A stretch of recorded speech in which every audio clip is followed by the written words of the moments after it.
The air inside Bay 4 didn't just smell of ozone and industrial grease, it tasted like a looming disaster, thick enough to choke on. When the industrial crane groaned, everyone in the shift froze, sensing the invisible hairline fracture that was about to change everything. What happened next took exactly 14 seconds, turning a routine safety dispute into a multi-million-dollar wreckage that no one could look away from. The fluorescent lights of Bay 4 hummed with a sick, flickering energy, casting long, jittery shadows across the oil-stained concrete. It was 3:14 a.m.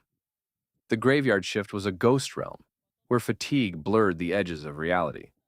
But tonight, adrenaline had everyone wide awake. The air was a toxic soup of burnt ozone, pressurized hydraulic fluid, and the sharp metallic tang of unvented welding fumes. In the center of the bay hung the beast, a 12-ton high-grade structural steel beam, suspended by heavy-duty chains, hooked to the primary overhead gantry crane. It swayed by mere millimeters, but even that microscopic dance sent a shudder through the steel, tracking bolted to the ceiling. Arthur stood at the base of the control platform, his grease-smudged tablet clutched in his hand like a shield. His boots were rooted to the floor. Before him stood Marcus, the shift supervisor, whose face was currently the color of a ripe, angry tomato. Marcus wasn't a man who managed through leadership. He managed through volume. And tonight his volume was turned all the way up. "Lift the beam. I don't care about the bearing report," Marcus shouted, his voice bouncing off the corrugated steel walls of the facility. The entire shift, welders, riggers, and forklift drivers, had stopped.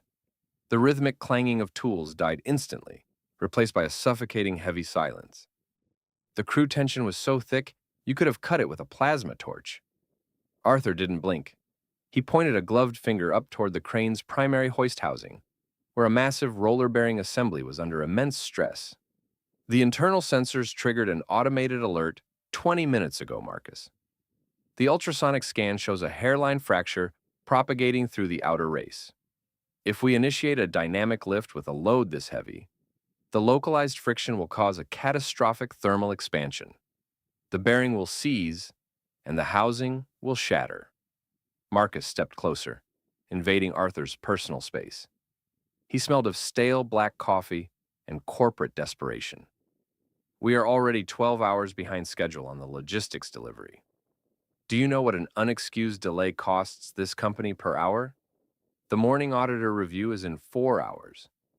If that auditor sees a pending safety hold on this specific line, my bonus is gone and your contract is up for review. Look at the bearing. Does it look broken to you? It's a glitch in the software." It wasn't a glitch. Arthur had climbed the maintenance ladder himself just 10 minutes prior.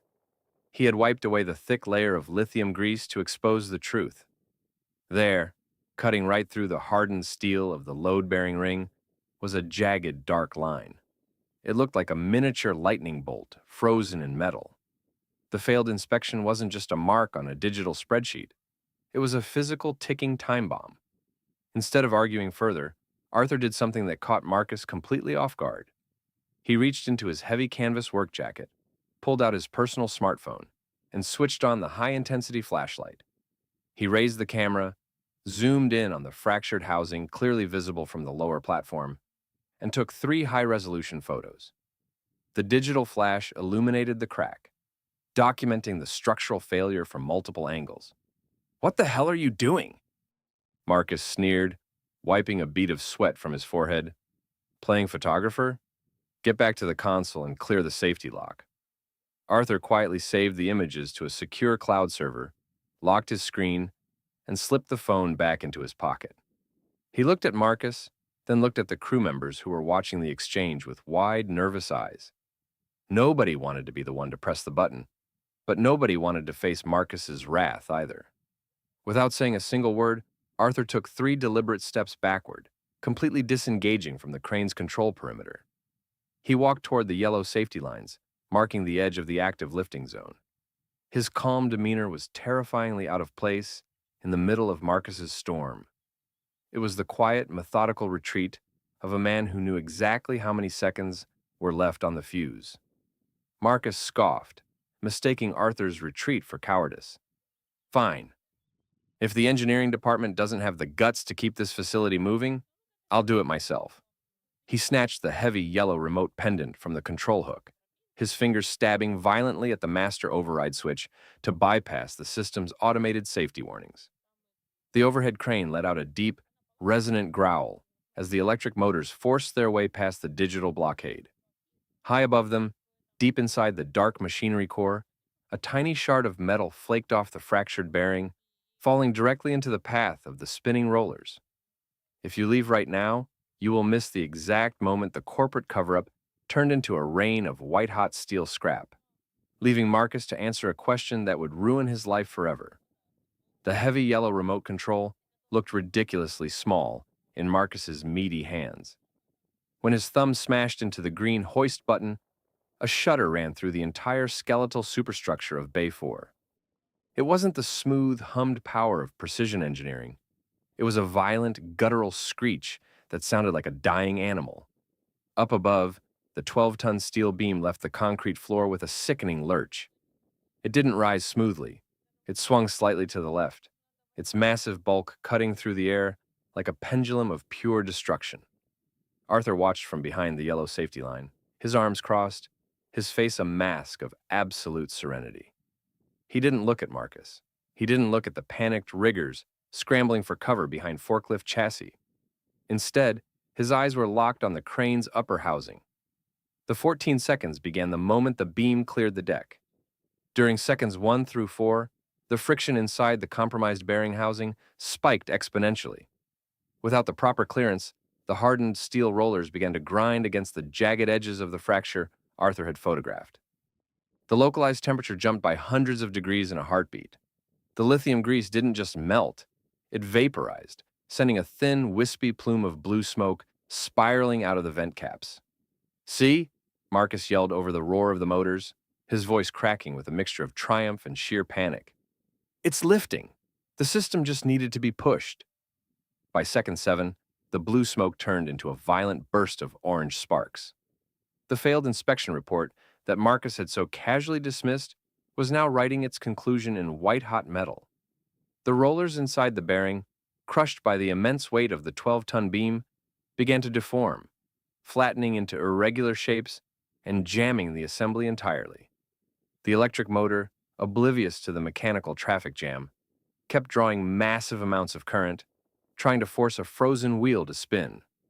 By second 10, the entire hoist assembly seized. The sudden, violent deceleration of the spinning components transferred a massive kinetic shockwave through the crane's structural frame. A sound like a cannon shot echoed through the bay as the heavy cast iron housing shattered into dozens of jagged fragments. Marcus finally realized his mistake. His face drained of color, turning a pasty, sickly gray as he frantically mashed the emergency stop button. But the physical laws of nature don't care about a supervisor's panic. The master brake assembly, mounted directly to the shattered housing, had nothing left to grip. At second 14, gravity claimed its prize. The primary cable drum spun completely free. The 12-ton structural steel beam didn't just fall, it was whipped downward by the weight of the heavy chains. It dropped like a guillotine through the thick, smoky air of the bay. The trajectory was a statistical masterpiece of instant karma. The beam fell obliquely, slicing cleanly through the flimsy exterior rolling door of Bay 4 as if it were made of tin foil. It crashed directly into the executive parking lot outside, right on top of Marcus's brand new Midnight Cherry Tesla Model S, the one he had proudly parked in the Employee of the Month spot just 4 hours prior. The sound of the impact was spectacular. The heavy steel beam pulverized the electric sedan, collapsing the roof into the floorboards, exploding the reinforced battery pack with a blinding flash of chemical fire, and sending a shower of shattered glass and carbon fiber panels 50 feet into the air. The car was compressed to a height of less than 2 feet, its alarm letting out one final, pathetic chirp before dying forever. Inside the bay, the silence that followed was heavy, suffocating, and absolute. The dust from the shattered concrete wall drifted through the air like gray snow, settling on the pale faces of the shift crew. Nobody breathed. Nobody moved. Marcus stood frozen, his hand still glued to the useless yellow remote, his eyes staring through the gaping hole in the exterior wall where his pride and joy had just been turned into a metal pancake. The impending morning auditor review was no longer about a delayed logistics shipment. It was an investigation into a catastrophic structural failure that would soon draw the eyes of every corporate executive in the region. If you stop reading now, you'll never find out who tried to bury the evidence and how a single digital timestamp became the ultimate weapon in the corporate war that followed. Are you enjoying this corporate showdown? Stories like this happen every day behind closed industrial doors, where regular workers have to use malicious compliance just to survive toxic management. Hit that follow/subscribe button right now so you never miss the next dramatic corporate takedown. Drop a comment below. What's the craziest thing you've seen a toxic boss do to hit a deadline? Let's get right back to the wreckage. The smoke from the obliterated battery pack rose in a thick, toxic column, painting the pre-dawn sky an eerie shade of violet. Inside Bay 4, the silence was so fragile that the rhythmic drip, drip, drip of coolant hitting the ruined pavement outside sounded like a ticking clock. Marcus hadn't moved an inch. His hand was still wrapped around the yellow remote control pendant, his knuckles white, his mouth hanging open in a perfect silent O. The corporate bravado that had fueled his shouting match with Arthur just minutes before had evaporated, leaving behind a terrified middle-aged man who had just destroyed a multi-million-dollar piece of company infrastructure and his own $60,000 car. Arthur was the first to move. He calmly adjusted the collar of his high-visibility jacket, stepped over a stray piece of shattered cast-iron housing, and walked toward the gaping hole in the bay door. He looked at the smoking pancake of metal that used to be a luxury electric vehicle, then turned his gaze back to Marcus. There was no triumph on Arthur's face. There was only the detached, cold satisfaction of an engineer whose calculations had been proven completely right. Who signed off on this lift? The voice didn't come from Marcus, and it didn't come from Arthur. It came from the shadows near the main office mezzanine stairs. Elena, the regional operations auditor, stepped into the flickering light of the bay.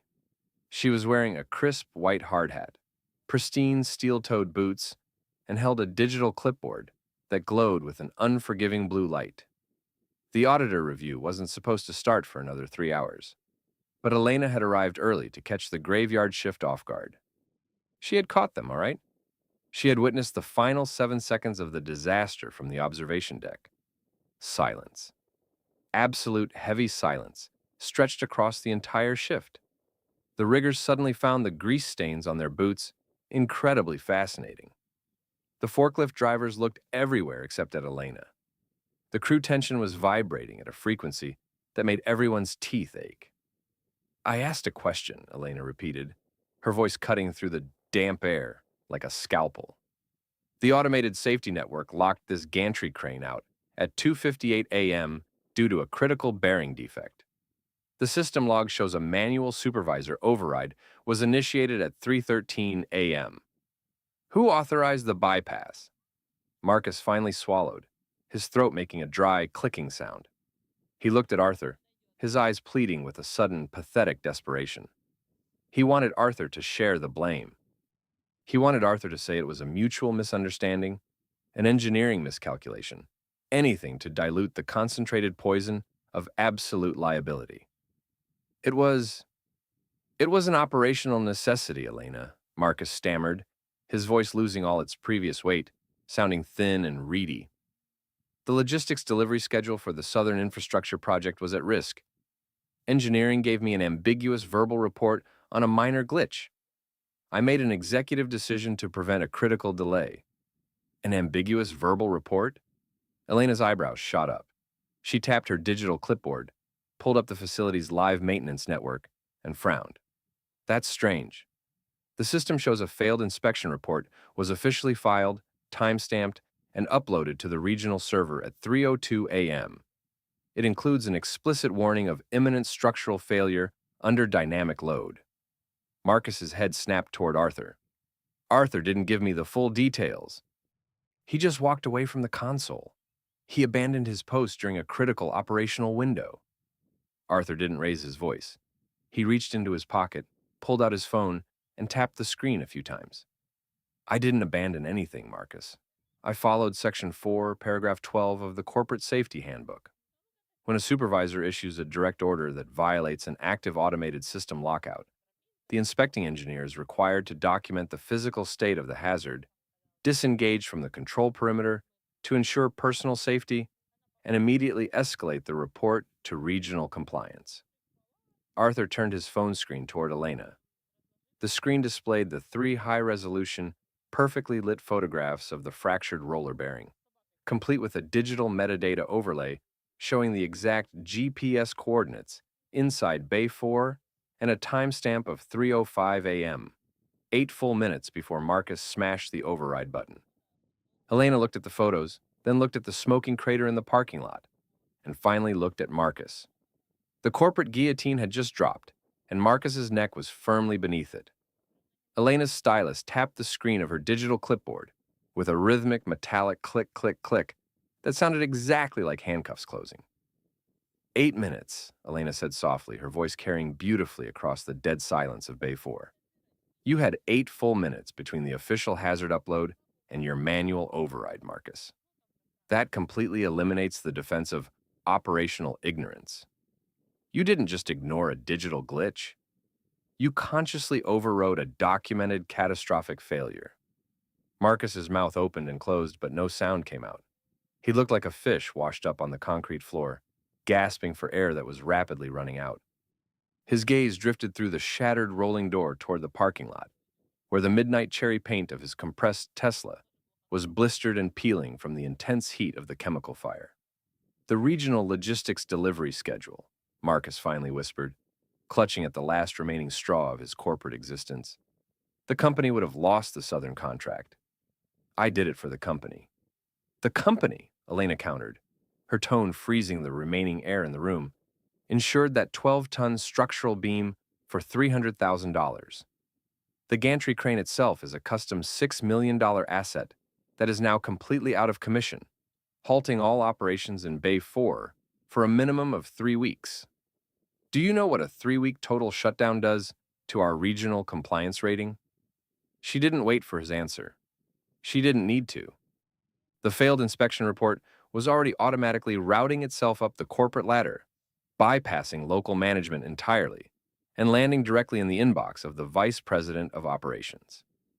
Arthur, Elena said, turning her back on the ruined supervisor, your digital documentation is flawless. You are officially relieved from the remainder of this shift with full administrative pay, pending the formal safety board review at 9 a.m. I suggest you get some rest. You're going to need to walk the executive board through these photographs, step by step. Understood, Elena, Arthur replied. He didn't smile and he didn't gloat. He simply reached down, picked up his grease-smudged tablet, and tucked it neatly into his leather work bag. As Arthur walked toward the exit, the shift crew silently parted for him, treating him with the kind of quiet reverence usually reserved for a gladiator who had just survived the arena. The heavy crew tension that had gripped the bay for the last hour finally began to dissipate, replaced by the low, excited murmurs of workers who realized they had just witnessed a legendary act of career-ending malicious compliance. Marcus remained standing in the center of the bay, still holding the yellow remote control pendant as if it could somehow reverse time. He was completely alone in the bright, unforgiving light of the flickering fluorescence, surrounded by the physical wreckage of his own arrogance. Arthur stepped out into the cool, damp night air, the smell of burnt lithium grease finally fading from his senses. He looked at the smoking, 2-foot-tall pancake of metal in the executive spot, pulled out his phone one last time to request a rideshare, and smiled slightly into the darkness. The graveyard shift was officially over, and the corporate reckoning was just beginning. By 9:45 a.m., the sun was fully up, shining ruthlessly on the charred patch of asphalt where Marcus's Tesla had spent its final moments. Inside the third-floor executive boardroom, the atmosphere was even colder than the air-conditioned breeze. Arthur sat at the end of the long mahogany table, a fresh cup of coffee in front of him. On the massive wall-mounted display, His 3 photographs of the fractured bearing were projected in brutal, high-definition detail. Across from him sat the vice president of industrial operations, whose expression looked as though he had spent the morning chewing on rusted nails. Elena stood near the window, her digital clipboard tucked under her arm, watching the final act play out. Marcus was present too, though he looked entirely hollowed out. He was still wearing his grease-stained work shirt from the night before, his hair disheveled, sitting on the very edge of his leather chair. "The evidence is unequivocal," the vice president said, his voice dropping like a heavy weight onto the table. "The automated system did exactly what it was designed to do. Engineering documented the hazard flawlessly. And you, Marcus, used an administrative override code to force a damaged $6 million machine to lift a 12-ton load. Sir, the morning logistics deadline," Marcus started, his voice cracking. "The morning deadline is irrelevant when you destroy the entire bay," the VP snapped, slamming a fist onto the table. "Because of your executive decision, we are facing an emergency audit review from the Federal Safety Board. Operations in Bay 4 are completely halted. The Southern contract is being renegotiated by our competitors as we speak." The VP turned his gaze to Arthur. "Arthur, your strict adherence to protocol saved lives last night. If that beam had fallen inside the bay, instead of whipping outward, we would be talking to criminal investigators today, not a safety board. Effective immediately, you are being appointed as the interim chief of safety and maintenance for the entire regional sector. You will have full veto power over any operational lift." Arthur nodded slowly. "Thank you, sir. I'll ensure the system lockouts are strictly respected." "As for you, Marcus," the VP continued, his tone turning freezing cold as he looked back at the ruined supervisor. "Your employment with this company is terminated for gross negligence and willful destruction of company property, effective immediately. Security will escort you to your locker to collect your personal belongings." Marcus blinked, looking completely defeated. "And what about my car? The company insurance?" "The company insurance covers company property, Marcus." Elena chimed in from the window, a subtle, ironic smile touching her lips. "According to the corporate parking liability waiver you signed last year, the company is not responsible for personal vehicles parked in active industrial loading zones. You'll have to settle that with your private insurer. Though I imagine when they see Arthur's time-stamped safety report, they will deny the claim based on reckless endangerment." Marcus stood up slowly, the realization of his total ruin settling into his shoulders. He didn't say another word. He turned and walked out of the boardroom, followed closely by 2 burly security guards who had been waiting by the door. When the door clicked shut, the VP let out a long sigh and looked at Arthur. "Well, Chief, you have a ruined bay to clear and a brand new maintenance crew to train. I suggest you get started."